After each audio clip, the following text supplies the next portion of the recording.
नमस्कार। बिहार की बात में आपका स्वागत है। मैं हूं पंकज कुमार। इस खास पेशकश में हम चर्चा करने जा रहे हैं कि आखिरकार प्रशांत किशोर बिहार की राजनीति में क्या कुछ करने जा रहे हैं। आपको बेहतर पता है कि प्रशांत किशोर 2 साल पहले यानी कि 2022 2 अक्टूबर को उन्होंने जन स्वराज यात्रा की शुरुआत की थी और अब तक वो 4800 गांव का भ्रमण कर चुके हैं। 4800 गांव के भ्रमण करने के बाद प्रशांत किशोर अब 2 अक्टूबर को बाकायदा अपनी पार्टी का औपचारिक तौर पर ऐलान करने वाले हैं और वो ये कहने जा रहे हैं कि वो चुनाव में उतरेंगे। मतलब उनकी पार्टी 243 विधानसभा सीट पर चुनाव लड़ेगी। अब प्रशांत किशोर पहले पॉलिटिकल स्ट्रैटेजिस्ट के तौर पर यानी कि राजनीतिक रणनीतिकार के तौर पर उन्होंने पूरे देश में जगह बनाई और लोग उन्हें इस नाम से जानते हैं। लेकिन क्या प्रशांत किशोर बिहार में तीसरी राजनीतिक शक्ति के तौर पर उभरेंगे? क्या प्रशांत किशोर वही करेंगे जो अरविंद केजरीवाल ने दिल्ली में किया था? प्रशांत किशोर किस रूप में बाहर आएंगे? क्योंकि एक सवाल यह भी उठ रहा है कि प्रशांत किशोर ब्राह्मण है और ब्राह्मण होने की वजह से जिस तरह की राजनीति बिहार में पिछले कुछ सालों से हो रही है, ऐसे में उनको बिहार के लोग राजनीति में जगह नहीं देंगे। लेकिन प्रशांत किशोर ने इसका भी तोड़ निकाल लिया है। सवाल यह उठता है कि प्रशांत किशोर जो ज्यादातर मामलों में अपनी रणनीति से दुश्मनों को छक्के छुड़ाते रहे हैं, क्या अब सीधा पॉलिटिक्स में उतरकर वाकई वो बड़ी राजनीतिक ताकत बनने जा रहे हैं? हम इस पर चर्चा करेंगे और हम ये आपको बताएंगे कि प्रशांत किशोर की रणनीति क्या है, प्रशांत किशोर किस हद तक सफल हो सकते हैं, प्रशांत किशोर से ज्यादा नुकसान आरजेडी का होगा या बीजेपी का, प्रशांत किशोर से ज्यादा नुकसान महागठबंधन का होगा या एनडीए का। हम इस पर चर्चा करेंगे, लेकिन पहले आपको सुनवाते हैं कि प्रशांत किशोर क्या कुछ कह रहे हैं, उसके बाद हम शुरू करेंगे चर्चा। देखिए, यहाँ जो आप लोग बैठे हुए हैं 2025 में इसमें से सैकड़ों लोग जाकर यही बिहार के सदन में बैठेंगे। ये हमारी गारंटी नहीं है। अभी से प्रैक्टिस करना शुरू कीजिए, हुल्लड़बाजी मत कीजिए। सदन में जाना है कि नहीं जाना? अगली बार बिहार का विधानसभा जन सुराजियों से भरा होगा और वो जन सुराजी कौन है? जो इस सभागार में बैठे हुए लोग हैं। इन्हीं में से आपके बीच से, और जिसको भरोसा नहीं हो रहा है उसको फिर से याद दिला देते हैं। हमारा जो आलोचक है वो भी कहता है प्रशांत किशोर को और कुछ आए चाहे नहीं, चुनाव लड़ाने आता है कि नहीं आता? आप सहमत हैं ना? अगर आपको भी चुनाव लड़ाएंगे तो आपको भी हारने नहीं देंगे। भरोसा रखिए, हारने नहीं देंगे। तो आपने सुना और देखिए किस बुलंदियों के साथ प्रशांत किशोर कह रहे हैं कि अगली बार विधानसभा जन सुराजियों से भरा होगा। क्या वाकई ऐसा होने जा रहा है? हमारे साथ जुड़ने जा रहे हैं कुछ मेहमान जिनसे हम आपका परिचय करा दें। हमारे साथ जुड़ चुके हैं सुरेश शर्मा, प्रवक्ता जन स्वराज पार्टी। हमारे साथ जुड़ चुके हैं अखिलेश कुमार सिंह, प्रवक्ता बीजेपी। और हमारे साथ जुड़ चुके हैं डॉक्टर अरुण कुमार यादव, प्रवक्ता आरजेडी। अरुण जी, सपना तो आप भी बुने हुए हैं कि इस बार तेजस्वी जी मुख्यमंत्री बनने जा रहे हैं और तेजस्वी जी मुख्यमंत्री तभी बनेंगे जब राष्ट्रीय जनता दल के ज्यादा विधायक जीतेंगे या महागठबंधन के ज्यादा विधायक जीतेंगे। ऐसे में जन स्वराज पार्टी से आपको कितना डर लग रहा है, खास तौर पर तब जब प्रशांत किशोर घूम घूम कर कह रहे हैं कि क्या आप नौवीं फेल व्यक्ति को राज्य का बागडोर सौंपने की सोचेंगे? इस तरह की बात उन्होंने एक बार नहीं कई बार की है। क्या आपको नहीं लगता कि जिस तरीके से वो अपने समितियों में जाति के हिसाब से उसी अनुपात में लोगों को शामिल कर रहे हैं और चर्चा यह भी है कि टिकट भी उसी तरीके से बांटेंगे। आपको नहीं लगता कि जन स्वराज पार्टी बड़े पॉलिटिकल फोर्स के तौर पर उभरने जा रही है और सबसे बड़ी चुनौती आपको पेश करने जा रही है, डॉक्टर अरुण कुमार यादव?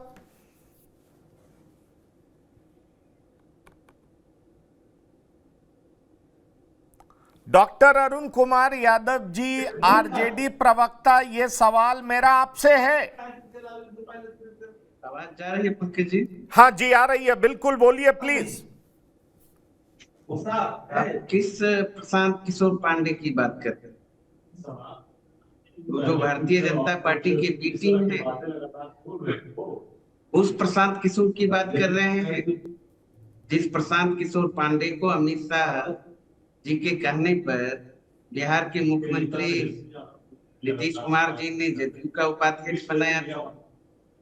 उस प्रशांत किशोर की आप बात कर रहे हैं जो लोकसभा चुनाव के दौरान भारतीय जनता पार्टी के जो बयान थे 400 पार को समर्थन देने की बात कर रहे थे, उस तरह की बयान वो दे रहे थे।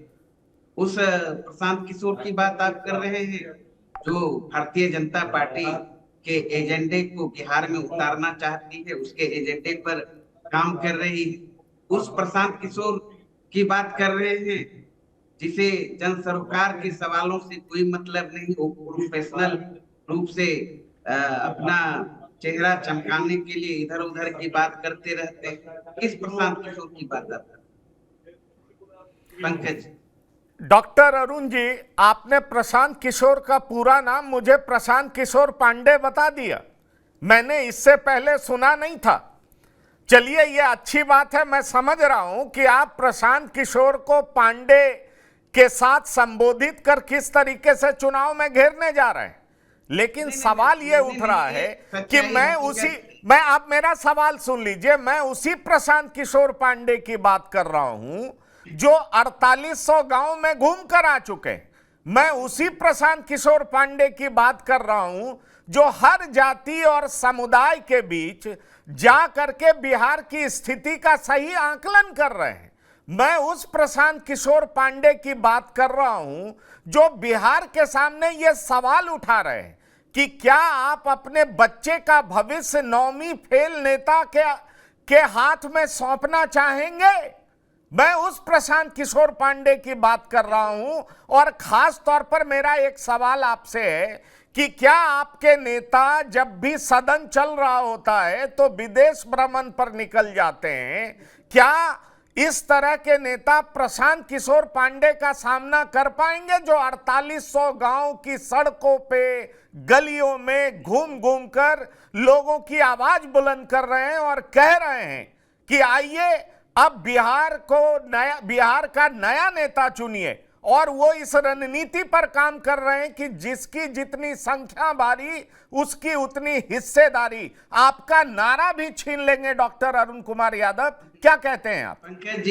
पंकज जी, गांव में एक कहावत है, बड़े बड़े नाग परे हैं ढोरवा मांगे पूजा।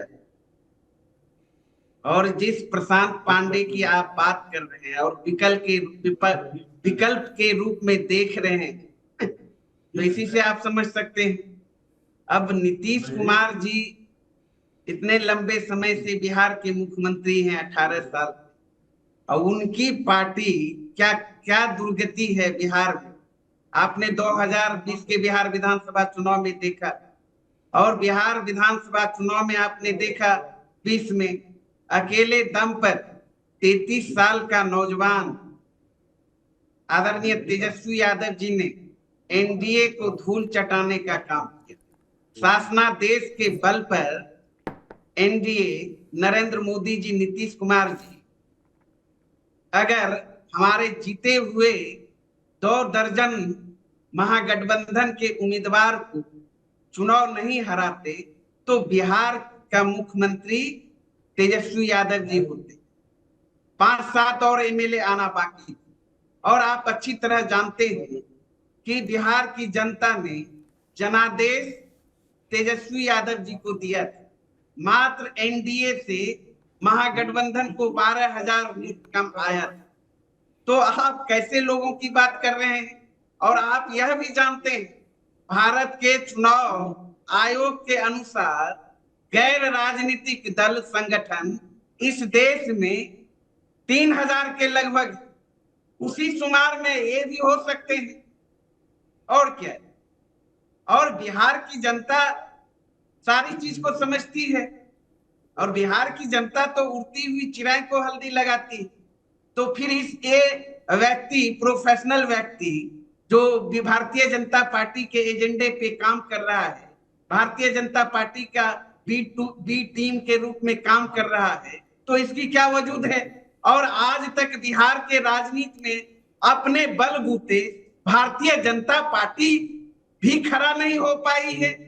राष्ट्रीय जनता दल के सामने, हमारे नेता तेजस्वी यादव जी के सामने, भाजपा को आज के तारीख में भी बिहार में एक नेता नहीं है, और प्रदेश अध्यक्ष भी बनाना पड़ता है तो आयातित नेताओं को।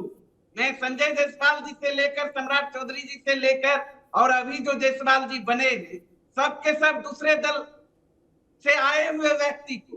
तो इसीलिए मैंने कहा ना, बिहार के राजनीति के संदर्भ में ग्रामीण परिवेश में एक चर्चा है, बड़े बड़े नाग परे हैं, ढोरवा मांगे। चलिए, और आप लोग इसको मेहमान, चलिए, बिल्कुल बिल्कुल बिल्कुल, लेकिन मैं मुझे लगता है मैं आपको एक बात याद दिला दूं, 2015 में आपकी जीत हुई थी जेडीयू के साथ, 2010 में आप 22 पर सिमट गए थे।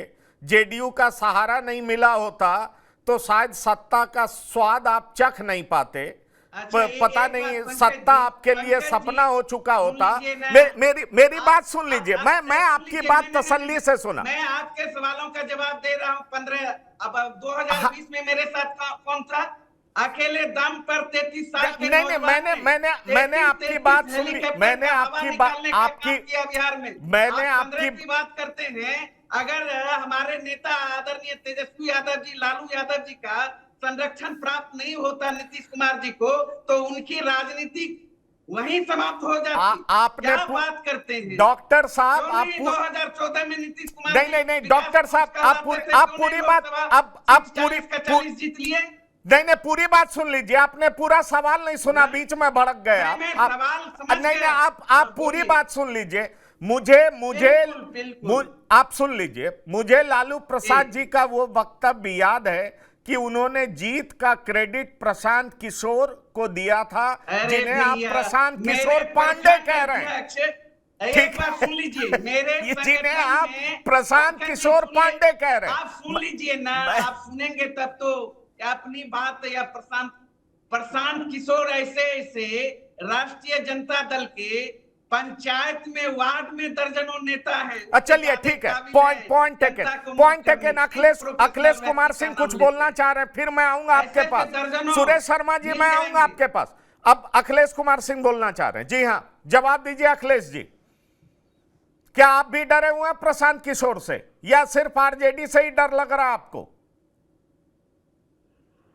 नहीं, भारतीय जनता पार्टी को किससे डर लगेगा? अब आप ये ऐसी बात ही कर रहे हैं, ये बात तो आपको करना नहीं चाहिए। नहीं, आप भी बिना जेडीयू की मदद से सरकार तो बना नहीं पाते हैं। जेडीयू बार बार छोड़ करके जाती है, फिर आप जेडीयू को पकड़ लाते हैं और तब सरकार बनाते हैं। अब तीसरी शक्ति प्रशांत किशोर के रूप में बाहर आ रही है, और इसकी चिंता महागठबंधन को भी है और एनडीए को भी है। लोग भी उब चुका है कि 20 साल से नीतीश कुमार इधर तो कभी इधर। तो सवाल उठ रहा है कि भाई आरजेडी भी नीतीश कुमार के पीछे, बीजेपी भी नीतीश कुमार के पीछे। तो अब कोई नई राजनीतिक ताकत चाहिए जो बिहार में बदलाव ला सके, और वाकई बिहार को जो एकदम पिछड़ा हुआ स्टेट है उसको आगे ला सके।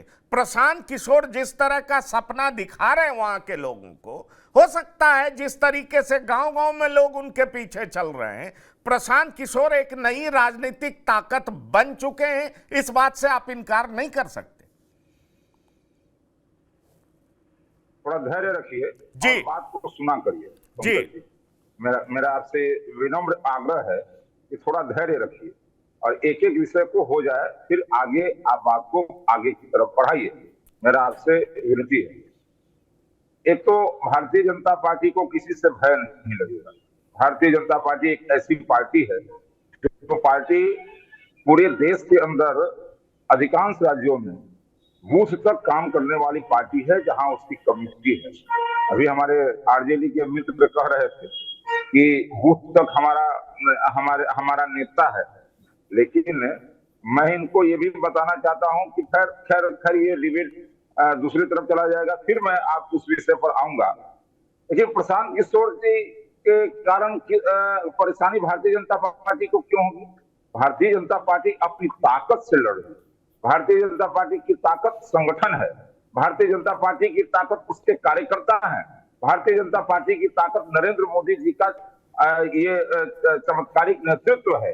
भारतीय जनता पार्टी इस नेतृत्व के भरोसे काम करती है। अब रही बात गठबंधन, तो आप बताइए, बिहार के अंदर अकेले 33 साल का नौजवान, अरे ये बात ठीक है, आरजेडी में बेचारा अकेले जरूर घूमेगा, क्योंकि आरजेडी में तो फिर पति पत्नी बेटा जीजा जी फूफा जी मामा जी की पार्टी है, वो तो अकेले तो घूमना पड़ेगा, लेकिन उसकी पार्टी में भी कोई नेता नहीं है। लेकिन फिर मैं बता रहा हूं, बिहार के अंदर कौन ऐसी पार्टी है जो अकेले चुनाव लड़कर सत्ता में आती है? सभी लोग गठबंधन के साथ आते हैं। बिना गठबंधन के 1990 के बाद किसी की सरकार नहीं बनी है, और गठबंधन से ही सबकी सरकार बनती है। हाँ, ये बात ठीक है, बेचारे अपने दर्द को बयां कर रहे थे, अकेले अकेले अकेले, तो अपनी प्राइवेट लिमिटेड पार्टी बनाइएगा तो अकेले घूमना पड़ेगा। अगर सैद्धांतिक पार्टी बनाइएगा तब जाकर के बंच ऑफ लीडरशिप होगा, गैलेक्सी ऑफ लीडरशिप होगा, अन्यथा आपको अकेले ही भोगाना पड़ेगा पूरे बिहार के अंदर। भोगाइए अकेले, इसमें दूसरे की क्या समस्या है? लेकिन मैं आपको इतना बता देना चाहता हूं कि भारतीय जनता पार्टी अपने राह पर चल रही है। संकट उन लोगों को है जो लोग पांडे, दुबे, तिवारी, चौबे, फिर उसके बाद में सिंह, गुप्ता, यादव, इन सब में फंसे हुए लोग हैं, जो लोग जाति की राजनीति करते हैं, जिन लोगों ने बिहार की राजनीति को गंदा किया, जिन लोगों ने बिहार की राजनीति में पहली बार यह फॉर्मूला दिया कि अगर कोई मर भी जाए तो उसकी जाति पूछ करके उसके घर पर सीएम जाया करता था। तो इस जात के फेरा में पड़े हुए लोग, परिवार के फेरा में पड़े हुए लोग और भ्रष्टाचार के फेरा में पड़े हुए लोग, जो लोग भ्रष्टाचार के माध्यम से अपना घर भरते हैं, जो लोग जातीय उन्माद फैला करके सत्ता में आना चाहते हैं, वैसे लोगों को समस्या है। भारतीय जनता पार्टी को कोई समस्या नहीं है। हम तो विपरीत हवाओं को अपने अनुकूल करते हैं अपने संगठन के माध्यम से। इसलिए इतना बात समझ लीजिए, जिस माइक्रो मैनेजमेंट के माध्यम से हम सत्ता में आते हैं, वह माइक्रो मैनेजमेंट अभी समाप्त नहीं हुआ है, अभी चल रहा है। बिहार में 31 सीट, और 2010 की बात कर रहे हो आप पंकज जी, वो तो आपने ही कह दिया, और ये अभी 2010 की बात कर रहे थे। 22 सीट पर समय सिमट गए थे, और मैं फिर आपको कह रहा हूं, आने दीजिए 2025, फिर उसी 22 पर जाएंगे, उससे ज्यादा ये नहीं जाने वाले हैं, क्योंकि जनता अभी देख ली है। उप मुख्यमंत्री हुए तो बजाते उकसा करके अपराध करवा रहे थे बिहार के, उकसा करके, तो इसलिए उनको संकट है। प्रशांत किशोर जितना घूमेंगे उतना ही बिहार के अंदर जिन लोगों ने भ्रष्टाचार के आधार पर सत्ता चलाया है, जिन लोगों ने परिवारवाद के आधार पर सत्ता चलाया है, जिन लोगों ने जुल्म जब करके सत्ता चलाया है, अपराधियों को सत्ता का संरक्षण दिया है, मुख्यमंत्री आवास से आपने अपनी बात कह दी अखिलेश जी, आपने अपनी बात कह दी। पर एक सवाल आप पे भी उठता है, बार बार संगठन कर रहे हैं, पर अध्यक्ष आयातित नेता को बनाते हैं, बार बार संगठन कह रहे हैं, लेकिन सम्राट चौधरी कुछ महीने साल पहले आते हैं, उनको उप मुख्यमंत्री भी बनाते हैं और अध्यक्ष भी बनाते हैं। जाति की राजनीति आप भी करते हैं। अगर जाति की राजनीति नहीं कर रहे होते तो आप दिलीप जायसवाल को अध्यक्ष नहीं बनाए होते अखिलेश जी। देखिए, कुछ बात भाजपा जायसवाल में क्या कमी है? नहीं जायसवाल में क्या कमी है? मैं आज ये बता दीजिए, ये अरे सम्राट चौधरी कौन से संगठन के नेता थे, जरा ये बता दीजिए, सम्राट चौधरी कौन से संगठन के नेता थे? और सम्राट जी और जायसवाल को कैसे कह दिया? नहीं, सम्राट चौधरी कौन से संगठन के नेता थे? मैं चाहता हूं इसका जवाब दीजिए आप। पंकज जी, विश्वविद्यालय के वापस ले लिया छात्र हैं। आपने कैसे कह दिया कि दिलीप जायसवाल को आप अध्यक्ष नहीं बनाते?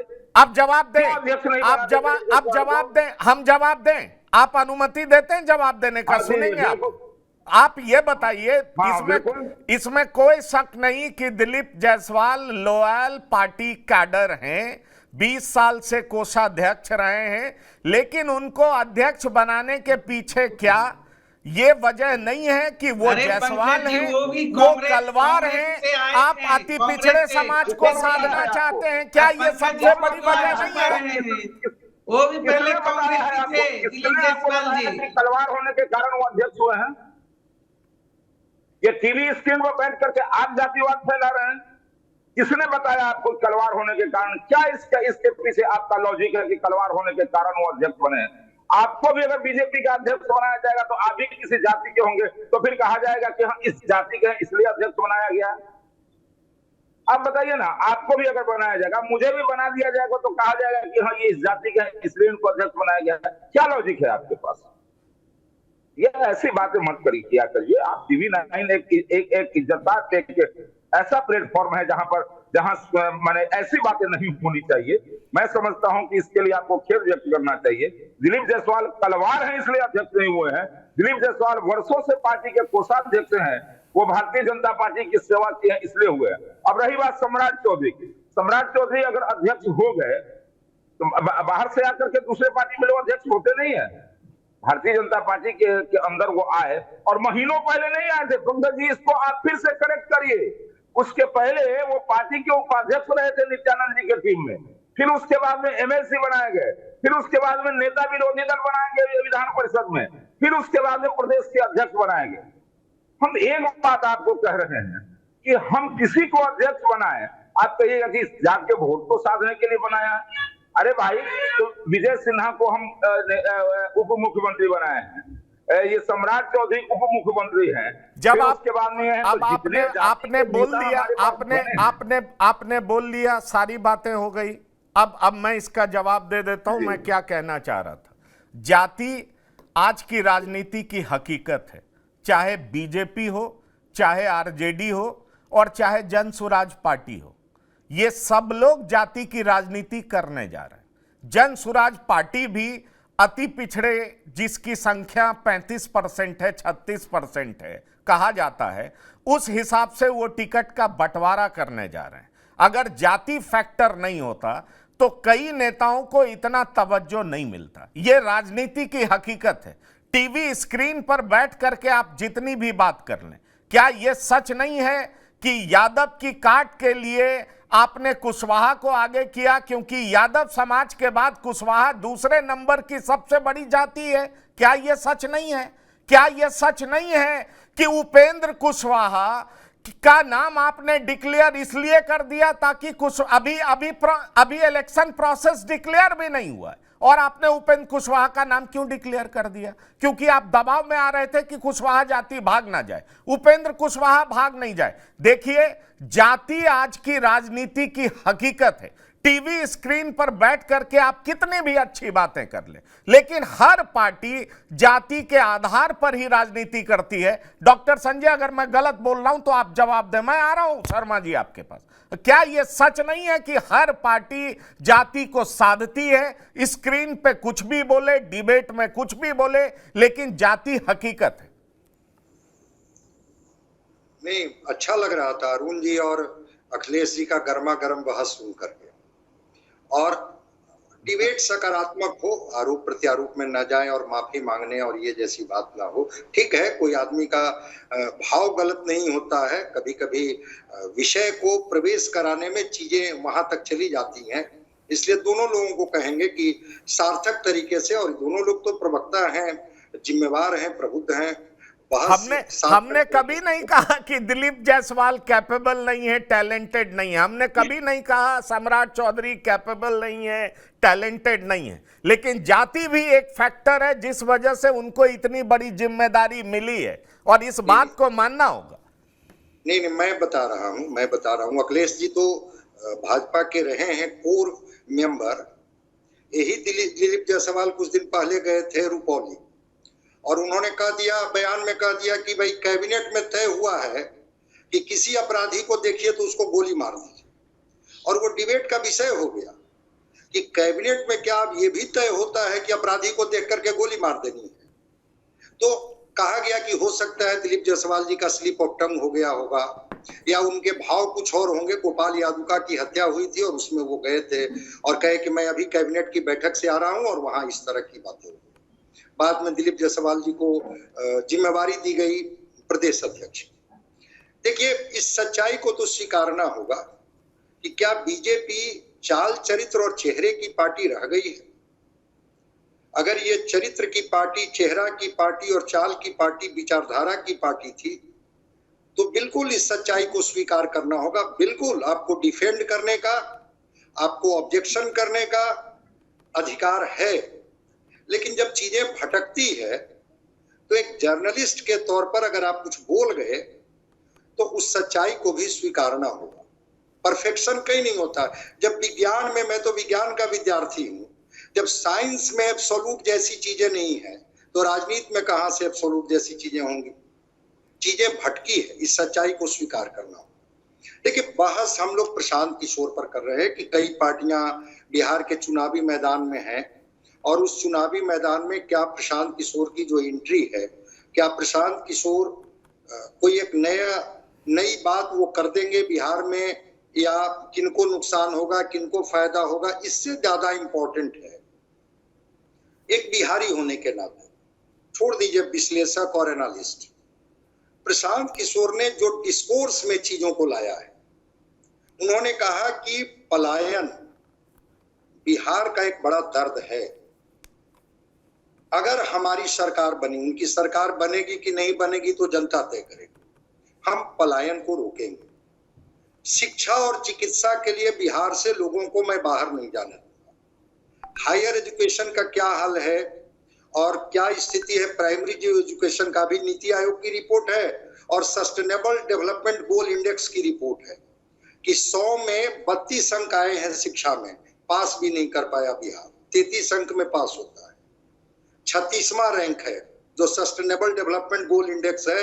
16 पैरामीटर पर जो 36 राज्यों का किया गया था उसमें बिहार 36वां जगह पर है। 2 बीमारू राज्य मध्य प्रदेश और उत्तर प्रदेश निकल जाता है। 19% शिवराज सिंह चौहान कृषि पर खर्च करते हैं, मध्य प्रदेश को बीमारू राज्य से बाहर निकाल देते हैं। ये बिहार जो कृषि प्रधान, लबालब भरी हुई नदियां और दोमट मिट्टी, लोमी सॉइल से भरा हुआ ये बिहार, आज भी हम बीमारू बने हुए। एक चिंता का विषय तो है। और अगर इस चिंता को लेकर के कोई व्यक्ति एक दबाव समूह के रूप में, कल इनकी जनसुराज पार्टी कौन सी क्रांति कर देगी नहीं कर देगी मुझे नहीं पता है, लेकिन डिस्कोर्स में अगर ये बातें ला रहे हैं कि क्या आपके बच्चे की शिक्षा, भाई रिपोर्ट है नीति आयोग की कि मात्र 17% बच्चे बिहार के हायर एजुकेशन में जा पाते हैं, 83% बच्चे हायर एजुकेशन से वंचित हो जाते हैं। अर्बनाइजेशन आपका बिहार का 11% है, केरला का अर्बनाइजेशन 70% से ऊपर है। पीने का न्यूट्रिशनल डिफिशियंसी, आज भी आपको बिहार में लड़कियां मिल जाएगी एनीमिक, 12-14 वर्ष का, जैसे ही मेंस्ट्रुएशन साइकिल में वो जाती है वो एनीमिक मिल जाएगी लड़कियां। न्यूट्रिशनल डिफिशियंसी, कुपोषण में, हंगर इंडेक्स में बिहार का जो भी स्थान आया है, आपको जानकर के स्थान आश्चर्य होगा कि आजादी के इतने दिनों के बाद भी हंगर इंडेक्स में बिहार यहाँ खड़ा है। और उसके बाद अगर हम लोग राजनीति ही करते रहे कि हमारी कमीज सफेद की उनकी कमीज सफेद, तो डिस्कोर्स में तो चीजों को आने दीजिए।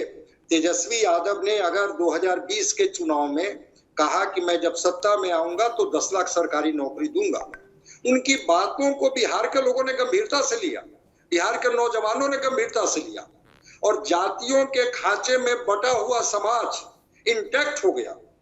उसने कहा कि हाँ, और एनडीए को आना पड़ा कि 19 लाख रोजगार देंगे।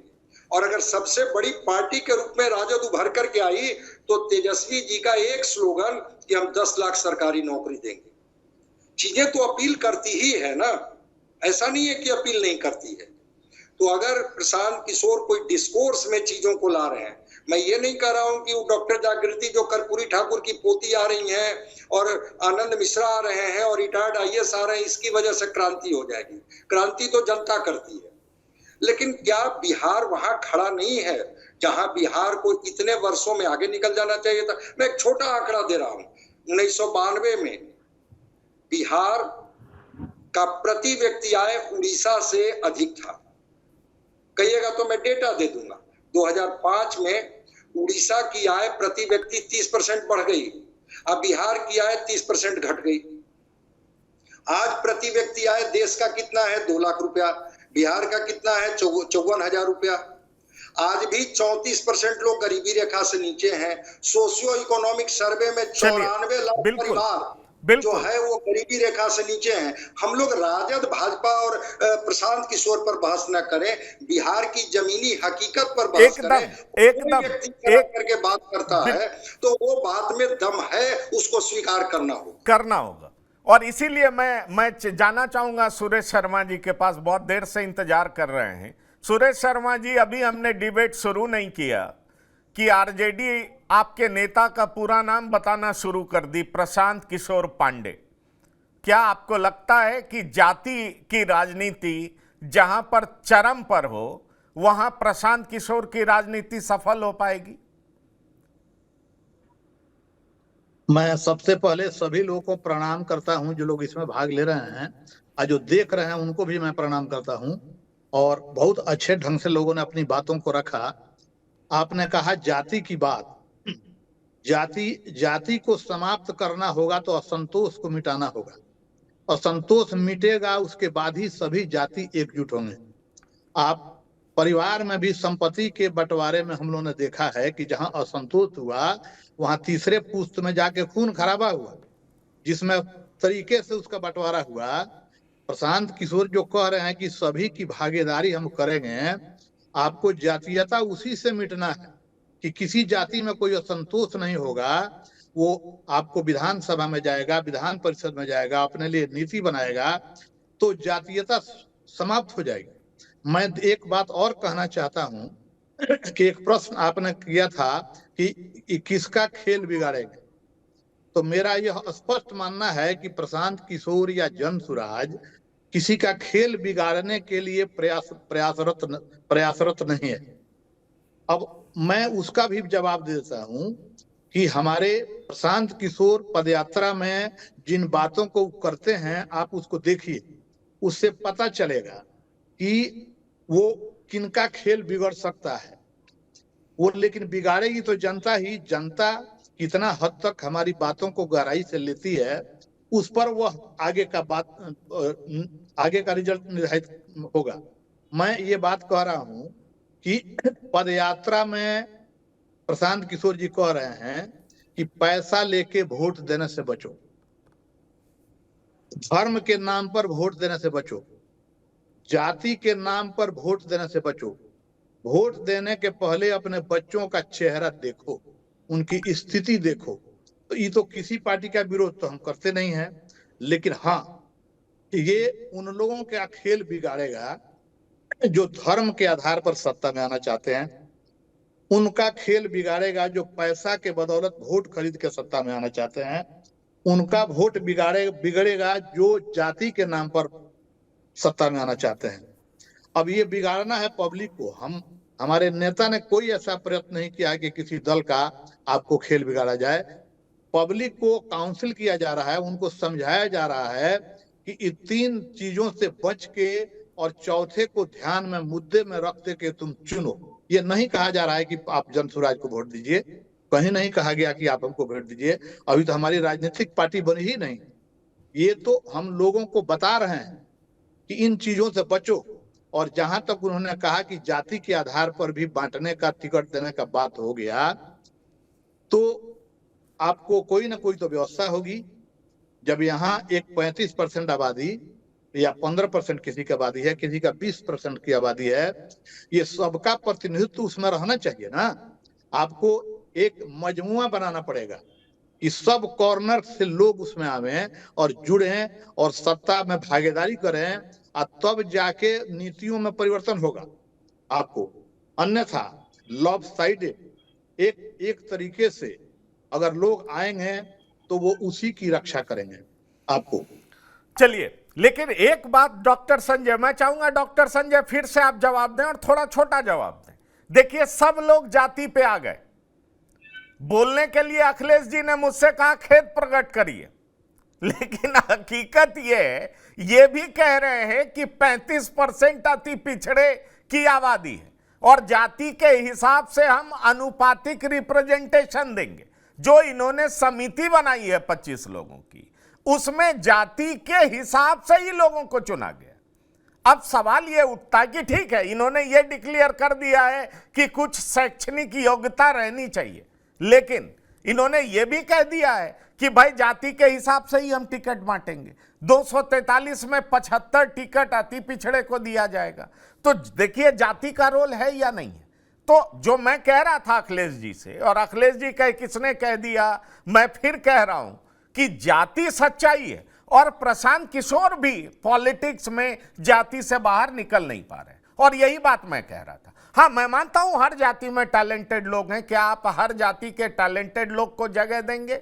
हर जाति में सूचता के लोग हैं, क्या आप उनको जगह देंगे? ये चुनना आपका काम है और उस आधार पर जनता आपको चुनेगी। लेकिन इतना तो सच है कि कास्ट पॉलिटिक्स की सच्चाई है और इस बात को कोई इनकार नहीं कर सकता। और आपने सुना सुरेश शर्मा जी भी वही बात कह रहे हैं। क्या कहना चाहेंगे डॉक्टर संजय? नहीं, प्रशांत किशोर जी ने जब शुरुआत की थी तो लगा कि कुछ ये अलग करेंगे, लेकिन बाद में ये भी जाति पर ही आकर के रुक गए। बिल्कुल जाति सच्चाई है, लेकिन क्या ये सच्चाई नहीं है कि कोई व्यक्ति किस जाति में पैदा होगा ये उसके बस में नहीं है। जब वो आता है इस दुनिया में तब उसको जाति बताई जाती है, तब उसको धर्म बताया जाता है। तो अगर ये बात प्रशांत किशोर जी कह रहे हैं कि अपने चेहरे बच्चे का देखिए कि क्या उसको जो शिक्षा मिलनी चाहिए वो मिल रही है, जो आपकी बेटियों को शिक्षा मिलनी चाहिए, चिकित्सा मिलनी चाहिए, वो मिल रही है, फिर वो बेटे बेटियों की जाति का आइडेंटिफिकेशन की क्या जरूरत है? पलायन और गरीबी रोकने के लिए जाति की जरूरत क्या है? कुछ तो लगता कि नहीं, थोड़ा अलग ढंग का के राजनीति की दिशा है। मैंने देखा है कि पहला मेरा अध्यक्ष होगा वो दलित समाज का होगा, रोटेशन वाइज होगा, अगला अध्यक्ष ये होंगे, अगला अध्यक्ष ये होंगे। तो जाति के खांचे से ये बाहर नहीं निकलेंगे, क्योंकि जाति की वास्तविकता को ये भी समझते हैं कि जाति एक ऐसी चीज है जहां मुद्दे गौण हो जाते हैं। तो इसीलिए तो मैं कह रहा हूं कि अगर ये जाति पे नजर दौड़ाते हैं तो आरजेडी व्याकुल होती है, धर्म की बात करते हैं तो बीजेपी व्याकुल होती है। क्या कहना चाहेंगे डॉक्टर अरुण कुमार यादव? अगर ये अगर जनता के बीच में कहते हैं कि ये अगर जनता के बीच में कहते हैं कि आपको लालू यादव यादवों के मसीहा नजर आते हैं, तो क्यों नहीं लालू प्रसाद यादव यादवों में सबसे टैलेंटेड व्यक्ति को उप मुख्यमंत्री बनाते हैं? वो अपने 9वीं फेल बेटे को उप मुख्यमंत्री क्यों बनाते हैं? ये मेरे शब्द नहीं है, ये प्रशांत किशोर के शब्द। नहीं, प्रशांत किशोर क्या बोलते हैं उनका कौन नोटिस लेता है? लालू यादव जी गरीबों के मसीहा, यादवों के मसीहा नहीं।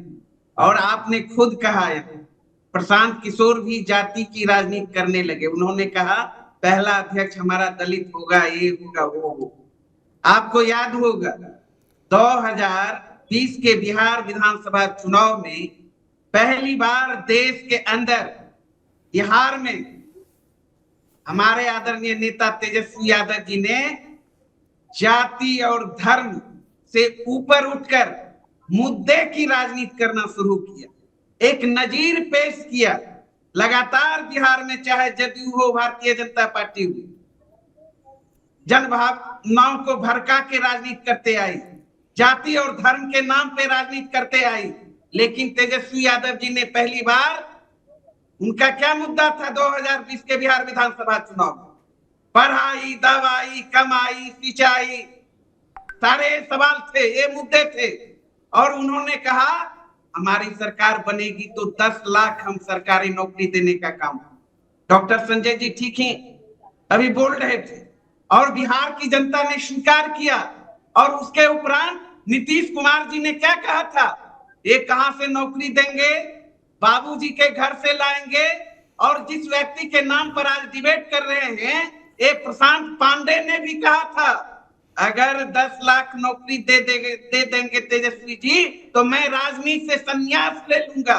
गूगल करके चेक कर लीजिए, यही प्रशांत पांडे बोलने वाला था। लेकिन आपने देखा 17 महीना के शासन काल में जब महागठबंधन की सरकार बनी, तेजस्वी यादव जी ने अपने प्रण को पूरा किया और 17 महीने के शासन काल में 5 लाख नौजवानों को सरकारी नौकरी देने का काम किया। 4 लाख से अधिक नियोजित शिक्षकों को राजकर्मी का दर्जा देने का काम किया। मानदेय 2 गुना करने का काम किया। जाति आधारित गणना करा के आरक्षण का दायरा बढ़ाने का काम किया। और उस अनुरूप उस शासन काल में गरीबों के लिए योजनाएं बनी। अगर यही आप सवाल पूछता हूं, 5 लाख अगर नौकरियां बिहार में मिली नौजवानों को सरकारी, तो चलिए, तो समझिए सारे जाति के लोगों को मिला। तो यहाँ सारे के सारे लोग जाति और धर्म की राजनीति करते हैं, लेकिन बिहार में एकलौता तेजस्वी यादव जी ऐसे नायक हैं, ऐसे नेता हैं जो जन सरोकार की राजनीति करते हैं, मुद्दों की राजनीति करते हैं। चलिए, आपकी बात आपने अपनी बात रख दी। अब देख लीजिए, आपने अपनी बात रख ली।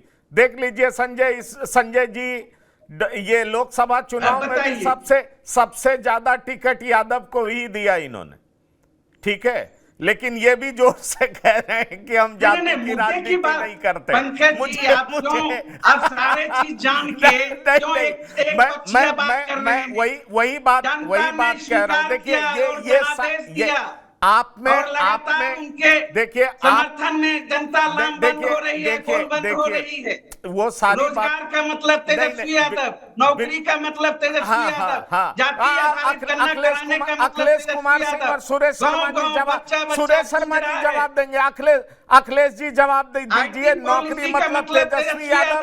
आप बता दीजिए, नौकरी पाओ का मतलब तेजस्वी यादव। ठीक, आप हो गया, अखिलेश जी जवाब देंगे आपको, अखिलेश जी जवाब देंगे। तो ये सारी बातें राष्ट्रीय जनता दल का मतलब तेजस्वी यादव का मतलब अपराध, तेजस्वी यादव आप बताइए ना। अरे अखिलेश जी बताइए ना, 19 लाख नौकरियां आपने कहा दिया के बदले रुपया। आप बताइए ना, 2000 से 9 अगस्त 22 तक आपकी सरकार रही बिहार में,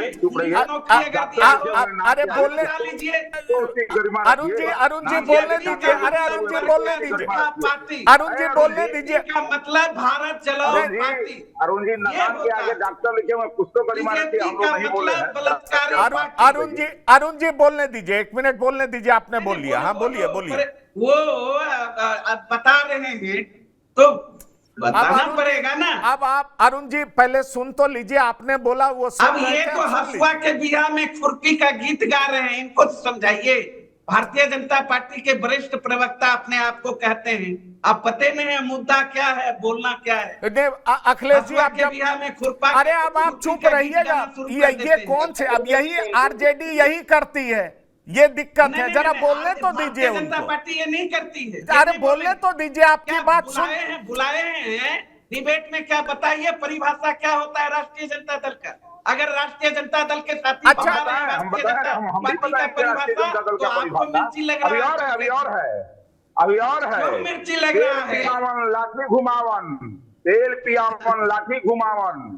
कोई मर जाए तो राज्य का मुख्यमंत्री कहे कि किस जात का है, तब जाएंगे। धंधा लो, सृजन घोटाला से लेकर मुजफ्फरपुर बालिका गृह कांड किसने नहीं देखा है?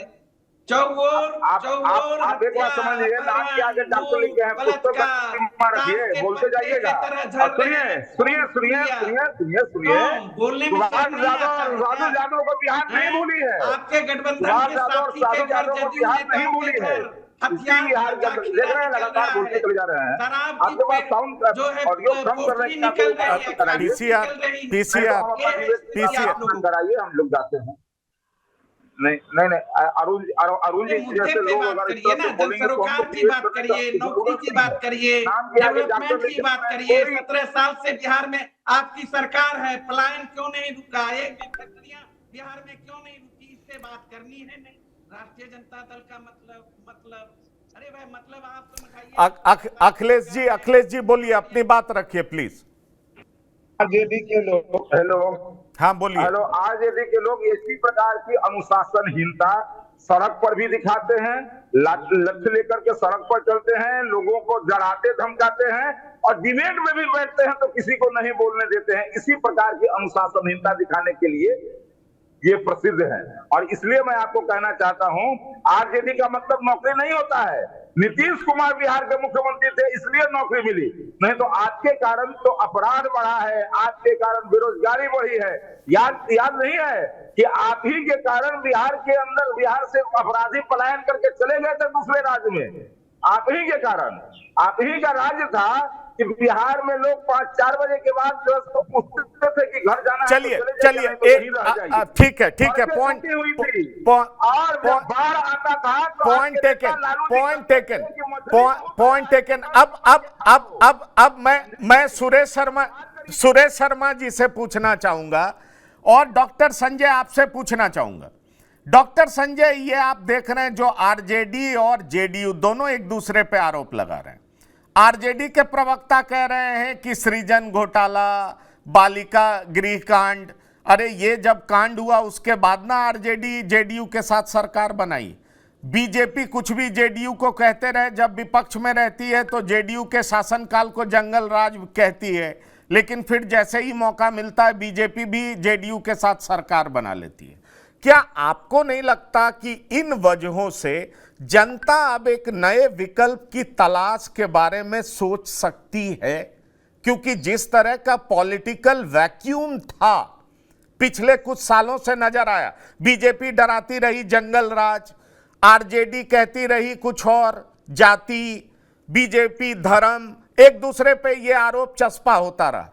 क्या आपको लगता है कि इन वजहों से कहीं ना कहीं एक स्पेस है राजनीतिक फिजा में जिसमें प्रशांत किशोर एंट्री ले सकते हैं और वो एक राजनीतिक ताकत के रूप में उभर सकते हैं? क्या कहना चाहते हैं? नहीं, शक्ति नहीं है, मन में विकल्प तलाश रही है।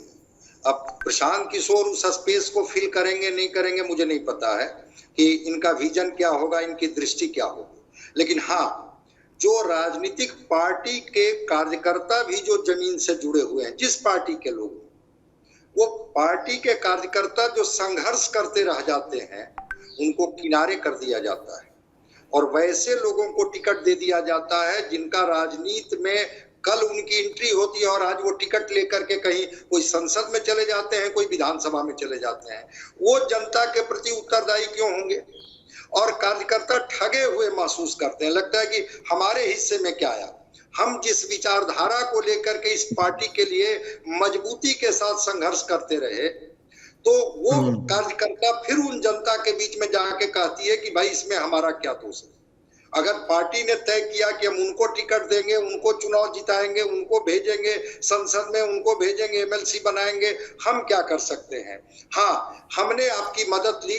तो आप जो कह रहे हैं कि विकल्पहीनता की स्थिति बिहार में है, इस सच्चाई को स्वीकार करना होगा। और इस सच्चाई के लिए बहुत दूर नहीं, जरा गांव में चले जाइए, वहां के जो स्थितियां हैं उन स्थितियों में नहीं, मैं इसीलिए कह रहा हूं, मुझे लगता है सुरेश शर्मा जवाब देंगे इस बात का, सुरेश जी बोलेंगे।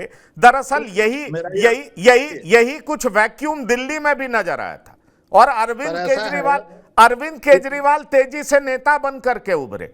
क्या आपको लगता है कि बिहार के लिए प्रशांत किशोर भी केजरीवाल की तरह उभर सकते हैं? सवाल यह है, क्योंकि रणनीति उन्होंने भी बना ली है। यह बात और है कि केजरीवाल भ्रष्टाचार के खिलाफ आंदोलन से बाहर आए, पर प्रशांत किशोर गांव गली सड़क हर जगह घूम रहे हैं, लोगों से संपर्क स्थापित कर रहे हैं और अब खबर यह है कि वो औपचारिक तौर पर पार्टी का ऐलान करने वाले हैं। अब अगर जनता के पास कोई विकल्प के तौर पर एक पार्टी नजर आती है जो कि तमाम लोगों को जोड़ रही है, अति पिछड़े अगड़े तमाम तरह की बात कर रही है, तो क्या आपको लगता है सुरेश शर्मा कि आप भी अरविंद केजरीवाल की तरह एक बड़ी राजनीतिक ताकत बन सकते हैं बिहार में? सर, ऐसा है कि यह प्रकृति है कि इसमें से जितने लोग पार्टिसिपेट कर रहे हैं, एक शर्ट आपको महीना दिन नहीं पहनते होंगे, वो प्रवृत्ति में रहता है कि इसको बदला जाए ताकि हम स्वच्छ महसूस करें, फ्रेश महसूस करें। राजनीति में भी यह बात लागू होती है कि एक ही चेहरा को 30 साल 35 साल क्यों देखेगा कोई? आपको चाहे भारतवर्ष में तो 15 साल से क्यों देखेगा? बहुत लोग उसी दल में अच्छे अच्छे लोग हैं, उनको मौका क्यों नहीं मिलता है? तो ये जनता जान चुकी है कि एक ही चेहरे को कई वर्षों से, मैं उनके बुराई पर नहीं जाना चाहता हूं, उन दलों की मैं बुराई नहीं कर सकता। उस सबने जो अपनी सत्ता चलाई है तो उन्होंने कुछ ना कुछ अच्छा काम किया जो लोगों को पसंद आया, तभी तो जीत के आए हैं। हम तो नया खड़ा हुए हैं, हम तो दूसरे को बुराई करने में विश्वास भी नहीं रखते हैं। हम क्या क्या अच्छा करेंगे यह बात लोगों को समझा रहे हैं, लोगों को यह कह रहे हैं। और निश्चित रूप से आपको जनता का माइंड यह बता रहा है कि वो चाह रहा है कि कोई नया विकल्प बिहार में आवे। और उसके लिए आपको जो पंकज जी ने कहा कि जाति की बात, तो देखिए जाति का जितना हम लोग हल्ला किए हैं, कल करते हैं, उतना समाज में जातीयता है नहीं। क्योंकि आपको बहुत फैमिली मिल जाएंगे अभी कि पिछले चुनाव में पत्नी ने किसी दूसरे को वोट दिया, पति ने किसी को दूसरे को वोट दिया, बच्चों ने किसी तीसरे को वोट दिया। ये टूटता जा रहा है, लेकिन हम लोग इसको प्रचार इतना कर दे रहे हैं कि हर आदमी जाति से बायस्ड है। जाति से बायस्ड होकर कोई समाज में जिंदा रह भी नहीं सकता, उसको सबके साथ चलना होगा। अब आपने जाति की बात कह दिया, हम कह रहे हैं क्लास का बात, हम कहते हैं वर्ग का बात। आपको शेड्यूल कास्ट कोई जाति नहीं है, that is a class. EBC कोई जाति नहीं है, दैट इज ए क्लास। आपने बनाया है, सरकार ने बनाया है। अगड़ा कोई जाति नहीं है, that is a class of caste है। तो पिछड़ी जाति कोई जाति नहीं, वो एक वर्ग है। वो आपको 215 जातियां यहाँ पर हैं, उसके कई वर्ग हैं। हम वर्ग की बात करते हैं, हम क्लास की बात करते हैं कि हर एक वर्ग का प्रतिनिधित्व रहना चाहिए, तो असंतोष नहीं होगा। असंतोष नहीं होगा तो हर मोर्चे पर शांति रहेगी, आपको हर मोर्चे पर शांति रहेगी और आपको विद्रोह नहीं होगा, किसी प्रकार का उदंडता नहीं होगा। लेकिन जब जब आप असंतोष पैदा कीजिएगा एक तरफ लोगों को झुका के, तो एक ऐसा तबका है समाज में 90% लोग शांति चाहते हैं, 10% लोग जो हैं जो कि अशांति चाहते होंगे, उस 10% भी नहीं। चलिए आपने अपनी बात रख दी। ये डिबेट बहुत गर्मा गर्म रही, लेकिन एक बात बहुत साफ है जो मैं महसूस कर रहा हूं कि चाहे बीजेपी हो चाहे आरजेडी हो, दोनों को जन स्वराज पार्टी का सामना हर विधानसभा क्षेत्र में करना होगा। ये बात अब दिखाई पड़ने लगा है।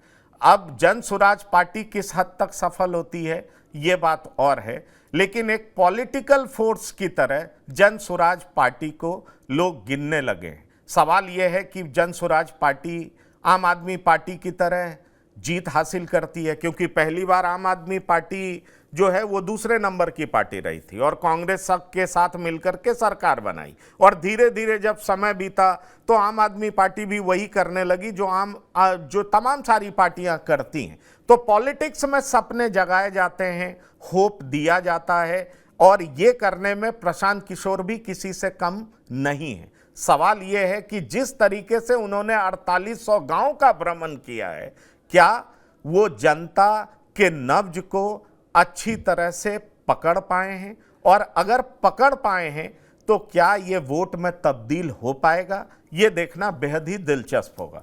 तो अखिलेश सिंह जी आपका, सुरेश शर्मा जी आपका, डॉक्टर अरुण कुमार यादव जी आपका और डॉक्टर संजय कुमार आपका बिहार की बात में शिरकत करने के लिए बहुत बहुत धन्यवाद और शुक्रिया।